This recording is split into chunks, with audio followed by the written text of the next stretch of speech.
자, 이번 시간에는 경우의 수에 대해서 알아보고, 자, 여기서 이어가지고 순열과 조합, 그리고 중복 조합, 중복 순열까지 나갈 건데, 자, 먼저 이 중학교 때부터 시작해가지고, 이 경우의 수가 되게 뭐 가물가물 하잖아요. 그래가지고 오늘부터 경우의 수부터 시작을 해가지고, 이제 확통 한번 들어가 봅시다. 자, 중학교 때 용어 두 개가 나오는데요. 자, 중학교 용어를 한번 간단히 보고 넘어갑시다. 자, 중학교에서 이 사건이라는 말과 경우의 수라는 말이 나오는데, 자, 한번 봅시다. 사건이란 무엇이냐면, 동일한 조건에서 어떤 반복할 수 있는 실험, 그리고 관찰에 의해서 그 나타날 수 있는 결과를 뜻합니다. 그리고 경우의 수라는 것은 관찰에 의해서 나타내는 그 결과가 있죠. 그 결과가 과연 몇 가지나 나올 수 있느냐, 그 가지수를 뜻하는 게 경우의 수다. 이렇게 배웠거든요. 자, 그래서 이렇게 보면은 되게 와닿지 않으니까, 자, 밑에 예시 한번 봅시다. 주사위 하나를 던질 거예요. 그 던진다라는 얘기는 실험에 해당이 되겠죠. 실험이나 관찰.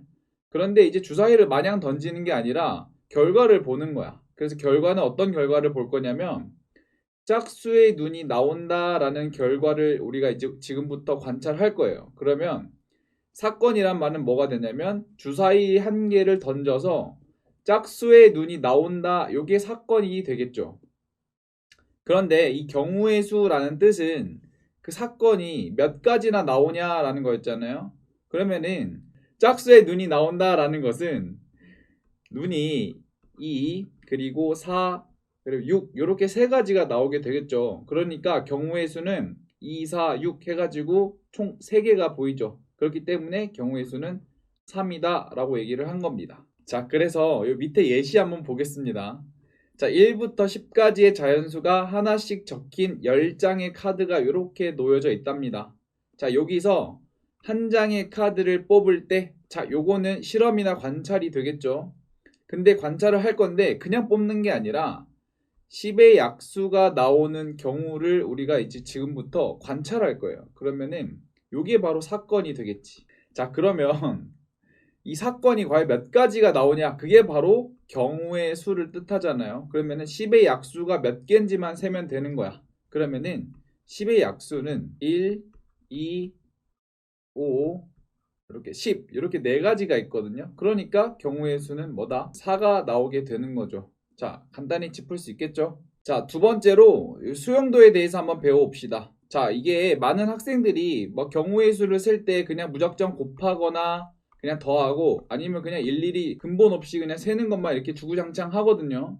자, 그런데 이 모든 것의 기본은 일단 수용도라는 겁니다. 자, 이걸 선생님이 찾아봤는데 뭐 교과서에서 막 직접적으로 다뤄주지도 않고 그냥 다들 무의식적으로 하고 있거든요. 그래서 이 수용도 그리는 연습부터 한번 시작을 해봅시다. 자, 1부터 3까지의 자연수를 한 번씩 사용하여 라는 얘기는 같은 거 두 번 사용 못 한다는 거죠. 자, 그때 만들 수 있는 세 자리 자연수는 몇 개인가 라고 나와 있습니다. 자, 그러면 우리 세 자리 자연수는 1의 자리, 그리고 10의 자리, 그리고 100의 자리 이렇게 세 개를 뽑으면 되겠죠. 그래서 요거를 한번 써봅시다. 자, 100의 자리, 그리고 10의 자리, 그리고 1의 자리. 자, 이렇게 있다라고 하고, 자, 1부터 3까지 자연수를 이 수용도를 한번 세볼게요. 자, 그럼 이렇게 생각해 보는 겁니다. 수용도를 100의 자리에 올 수 있는 첫 번째 경우부터 하나씩 카운팅 하는 겁니다. 그러면 1부터 3 중에서 100의 자리에 올 수 있는 것은 1이 올 수도 있겠고, 2가 올 수도 있고, 3이 올 수도 있습니다. 그죠? 자, 이 상태에서 100의 자리에 1이 왔을 때 10의 자리에 올 수 있는 거는 한 번씩만 사용하라 라고 했으니까 1 빼고 나머지 2하고 3이 올 수 있겠죠. 그래서 이렇게 그려주는 게 되겠고, 자, 1번하고 2번을 썼으니까 1의 자리는 1하고 2 빼고 요 1의 자리 3이 나오겠죠. 그리고 1하고 3을 썼으니까 1의 자리에는 2가 나오게 될 겁니다. 그죠? 자, 마찬가지로 100의 자리가 2일 때도 똑같아요. 자, 2가 왔으니까 10의 자리에는 2 빼고 1, 3만 오게 될 겁니다. 그죠? 그리고 1의 자리에는 2하고 1 빼고 나머진 3. 요 밑에 경우는 1이 오게 되겠고, 자, 이쯤 되면 여러분들이 다 할 수 있을 겁니다. 3이 왔을 때는 1, 2가 오고 2하고 1이 온다라고 합니다. 자, 그 다음에 여기 딱 보시면은 총 이 마지막에 도착 지점을 세는 게 바로 경우의 수가 되는 거예요. 그래서 총 6가지가 나오게 되겠죠. 그래서 세 자리 자연수는 6개다 라고 확인할 수 있을 겁니다. 자, 그런데 여기서 보시면은 자, 수용도는 우리가 고등학교 1학년 때 배우는 곱의 법칙 그리고 합의 법칙을 사용을 할 때 이게 근본이 되거든요. 그래가지고 어떤 경우일 때 수용도가 곱의 법칙이 되고 합의 법칙이 되는지 한번 보겠습니다. 자, 그런데 우리가 일반적으로 이런 거 구하실 때 이렇게 배웠어요. 100의 자리에 올 수 있는 가지수는 3가지, 10의 자리에 올 수 있는 것은 2가지, 그리고 1의 자리에 올 수 있는 것은 1가지. 그래가지고 6개 이렇게 구했거든요. 자, 그런데 이거를 좀 이따 또 한 번 더 할 건데 왜 3 곱하기 2 곱하기 1인지 보시면은 자, 이 뒤에 패턴을 보세요. 자, 1이 왔을 때, 2가 왔을 때, 3이 왔을 때 뒤에 뻗어나가는 이 가지의 모양이 전부 다 일치하죠. 이렇게 일치했을 때는 우리가 이렇게 하나씩 세는 게 아니라 곱하기로 바로 세버리는 거지. 그래가지고 이 100의 자리에 올 수 있는 이 시작점을 보시면은 3가지가 오는 게 보이죠. 그래서 맨 앞에 3이 오게 되는 거고, 자, 그럼 한 가지를 채택을 해보세요. 그럼 1이 왔을 때 딱 보는 겁니다. 그럴 때 가지가 2갈래로 갈라지죠. 그렇기 때문에 두 번째 곱해지는 숫자는 2가 되는 거고, 자, 그럼 하나를 썼다라고 했을 때 이번에는 가지수가 하나밖에 없잖아요. 그렇기 때문에 맨 마지막에는 곱하기 1이 되는 겁니다.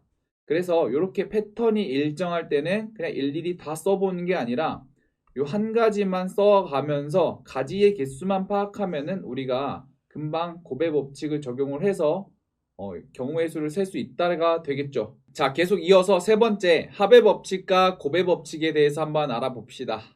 자, 방금 전에 수용도에서 합의 법칙과 곱의 법칙을 적용할 수 있다라고 얘기를 했었죠. 그런데 우리가 교과서 개념도 그냥 무시할 수는 없으니까 일단 선생님이 넣어놨습니다. 자, 일단 보시면은 합의 법칙이다라는 것은 자, 두 사건 A와 B가 동시에 일어나지 않을 때, 자, 이게 되게 키포인트입니다. 동시에 일어나지 않을 때, 만약에 A가 일어나는 경우가 M가지, 그리고 B가 일어나는 경우가 N가지다 라고 했을 때, 사건 A 그리고 사건 B가 일어나는 경우의 수는 그걸 바로 그냥 더하면 된다 라고 하는 게 바로 합의 법칙입니다. 자, 곱의 법칙은 어떻게 서술이 되어 있냐면 사건 A가 일어나는 경우가 M이고, 그리고 그 각각에 대해서 자, 잇따라서 사건 B가 일어나는 경우가 N일 때, 자, 이때 A와 B가 연속해서 발생하는 경우, 다시 말해서 잇따라서 일어나는 경우의 수는 그 두 개를 곱하면 된다라고 나와 있습니다. 요거를 수용도의 관점에서 한번 봅시다. 아까 패턴이 일정할 때 기억나시나요? 패턴이 일정할 때. 자, 패턴이 일정할 때 우리가 곱의 법칙을 사용을 했었죠. 왜냐면은 뻗어나가는 가지수가 모두 다 같았기 때문에 굳이 모든 경우를 다 세보는 게 아니라 하나만 세고 나머지도 똑같으니까 곱하기 n. 자, 이런 식으로 했거든요. 그게 바로 곱의 법칙이었고, 아, 그러면 합의 법칙이다 라는 말은 무슨 말이냐면 이게 나중에 하다 보시면은 패턴이 위에는 이런 패턴이지만 밑에는 뭐 이렇게 다른 패턴이 나올 수도 있거든요. 이렇게 패턴이 다를 때는 위의 경우와 아래의 경우를 구해서 그냥 더해주면 된다. 자, 이렇게 해석을 할 수 있는 게 바로 수용도의 관점에서 보는 합의 법칙과 곱의 법칙입니다. 자, 그리고 마지막으로 이 합의 법칙과 곱의 법칙을 집합의 관점에서 한번 볼게요. 자, 사건 A가 일어나는 경우의 집합을 A집합, 사건 B가 일어나는 집합을 B집합이다 라고 한번 봅시다. 그러면 경우의 수는 각각 이 집합의 가지수를 세주면 되겠죠. 원소의 개수. 그러니까 NA는 지금 문제에서 M, 그 다음에 NB의 값은 N이다 라고 지금 나와 있어요. 자, 그런데 여기서 보시면은 사건 A 또는 사건 B. 자, 집합에서 A 또는 B는 바로 합집합을 뜻했잖아요. 그럼 우리가 찾는 경우의 수는 N, A 합집합 B를 뜻하는데, 자, 요거 가지수를 셀 때는 이렇게 세거든요. NA에서 NB를 더하고 거기서 NA 교집합 B를 뺀다라고 배웠습니다. 자, 그런데 여기서 동시에 일어나지 않는다라고 얘기를 했다라는 얘기는 A 교집합 B가 바로 공집합이다 라는 말을 뜻하게 되겠지. 그러니까 공집합의 원소의 개수는 0이잖아요. 그러니까 이 빼는 과정이 없기 때문에 바로 우리가 찾고 있는 합의 법칙이 되는 거죠. m 플러스 n. 그럼 만약에 동시에 일어나는 경우가 있을 때도 있잖아요. 그럼 그럴 때는 합의 법칙을 못 쓰냐? 그게 아니라 그때는 그저 요 마지막 거를 빼주면 되는 거죠. 그래서 이 합의 법칙과 곱의 법칙의 용어에 얽매이지 말고 이렇게 그냥 구해주면 된다라고 하시고요. 자, 특히 여기 보시면은 또는의 경우가 이 카운팅 하기가 되게 불편해요. 그래가지고 우리가 카운팅을 할 때 조금 편한 것들이 있죠. 사건 A의 개수, B의 개수, 교집합의 개수는 조금 더 편하니까 이렇게 쉬운 것들로 계산을 하는 이 원리를 포함 배제의 원리라고 합니다. 자, 그러면 이 포함 배제의 원리는 집합이 3개여도 우리가 성립을 했었거든요. 그러니까 우리가 경우의 수에서는 사건 A 또는 사건 B 또는 사건 C가 일어나는 경우를 셀 때는 만약에 내가 집합의 관점으로 풀 때는 어떻게 하냐면 포함 배제 원리를 사용을 해주면 된다라는 겁니다. 자, 그러면은 이때도 마찬가지로 n A 합집합, B 합집합, C의 개수를 우리가 구해 볼 거예요. 그러면 어떻게 찾냐면 A의 개수, 그리고 B의 개수, 그리고 C의 개수를 일단은 더해요. 자, 이 상태에서 우리가 공통 부분을 빼줄 겁니다. 그러면은 n A 교집합 B를 빼고 그 다음에 n B 교집합 C를 빼고 그 다음 마지막으로 n A 교집합 C를 뺍니다. 자, 그런데 이 상태에서 보시면은 3번 빠지는 게 기억나시죠? 우리가 집합 단원에서 배웠던 거. 그래서 제일 마지막에는 n A 교집합 B 교집합 C를 더해줘야 된다라고 했습니다. 자, 그래서 이렇게 계산하는 게 바로 집합이 3개일 때 포함 배제의 원리다라고 보시면 되고, 자, 이거는 마찬가지로 집합이 4개, 뭐 5개여도 성립을 하는데 우리가 그 정도까지는 생각을 하지 않으니까 자, 이 정도까지만 알아두시면 될 것 같아요. 자, 그러면 요 밑에 예시를 보면서 한번 합의 법칙과 곱의 법칙을 적용을 해볼 건데, 자, 선생님은 일단은 수용도의 관점에서 한번 보여줄게요. 자, 그럼 문제를 한번 봅시다. 다음 그림과 같이 네 지점 A, B, C, D를 연결하는 길이 있습니다. 자, 여기서 지금 문제가 잘못됐는데 B 지점이 아니라 C 지점인데 아마 그 다음 버전 업로드 되는 거에서는 C라고 고쳐져 있을 거거든요. 자, 그냥 보시고, 자, A 지점에서 출발을 해서 C 지점까지 갈 겁니다. 자, 여기도 하나 빠진 게 있는데 같은 지점은 한 번만 지난다. 요거는 뭐 이렇게 생각하고 문제를 접근해 볼게요. 자, 그러면은 지금 길에다가 번호가 붙어 있지 않으니까 여기다 한번 이름을 붙여 보겠습니다. 자, 그럼 요 길을 A, B, C, D, E. 자, 이렇게 이름을 붙이고 두 번째 길은 1번, 2번, 3번, 4번, 5번 길. 자, 이렇게 이름을 붙여 보겠습니다. 자, 그럼 한번 수용도를 그려 볼게요.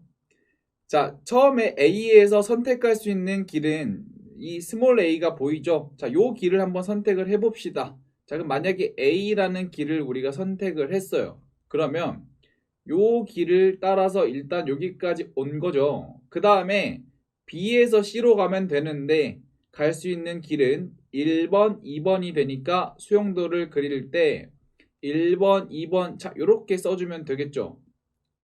자, 그 다음에 A는 요게 끝이고, 그 다음 B로 가는 경우도 세보게 되면은, 자, B로 왔을 때도 마찬가지로 1번, 2번만 남게 될 겁니다. 자, 이번에는 밑으로 갈 때도 한번 세봅시다. 그럼 A가 D로 갈 때 요 C라는 길을 만약에 선택을 했다라고 해볼게요. 그러면 D에서 이 C로 갈 수 있는 길은 3번, 4번, 5번 이렇게 세 가지 길이 나오게 되겠죠. 그래서 3번, 4번, 5번 자, 이렇게 형성이 될 거고, 자, 만약에 요 D라는 길을 선택해서 갔더라도 자, 요쯤 되면은 다들 이해가 되시죠? 3, 4, 5 당연히 나오게 될 겁니다. 3, 4, 5. 자, 그리고 마지막 남은 길인 자, 2를 통해서 만약에 갔어요. 그러면 3번, 4번, 5번 자, 이렇게 세 개가 나오게 되겠죠. 자, 그런데 선생님 여기서 한번 볼게요. 앞에 부분을 우리가 별표, 뒤에 부분을 우리가 세모라고 한번 해봅시다.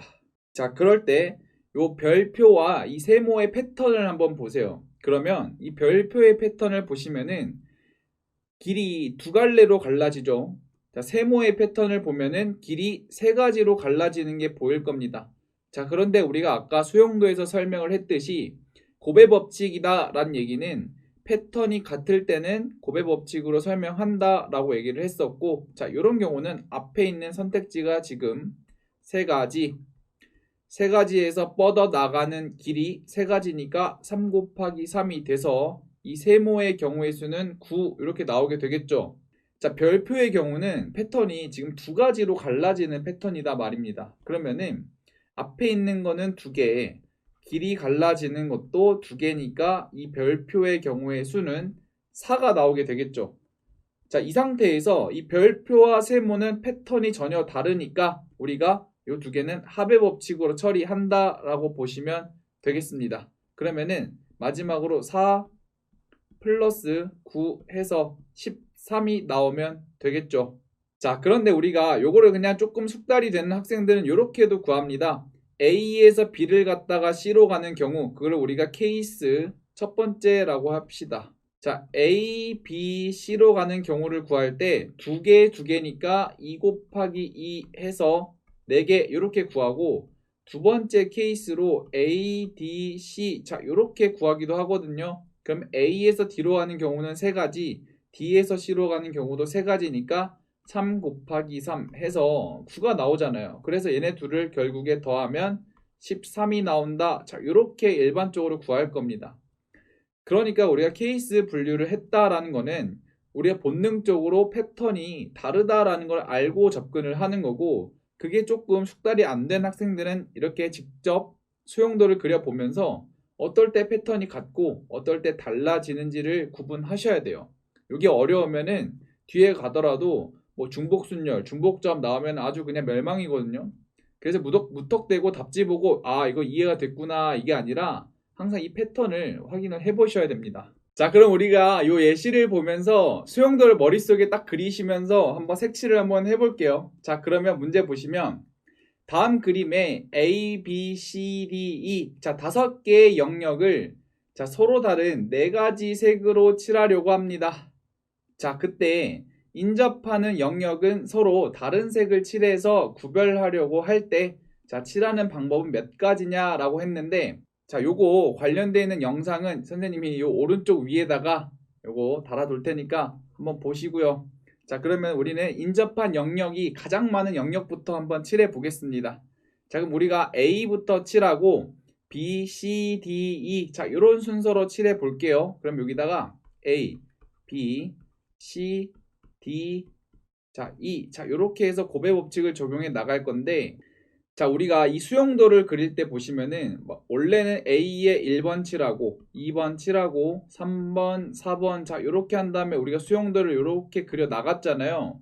그런데 우리가 곱의 법칙을 사용을 할 때는 만약에 이게 패턴이 똑같다라는 게 판단이 서면은 한 갈래만 세 나가면서 우리가 뻗어 나가는 개수만 세 가지고 곱하는 게 바로 곱의 법칙이거든요.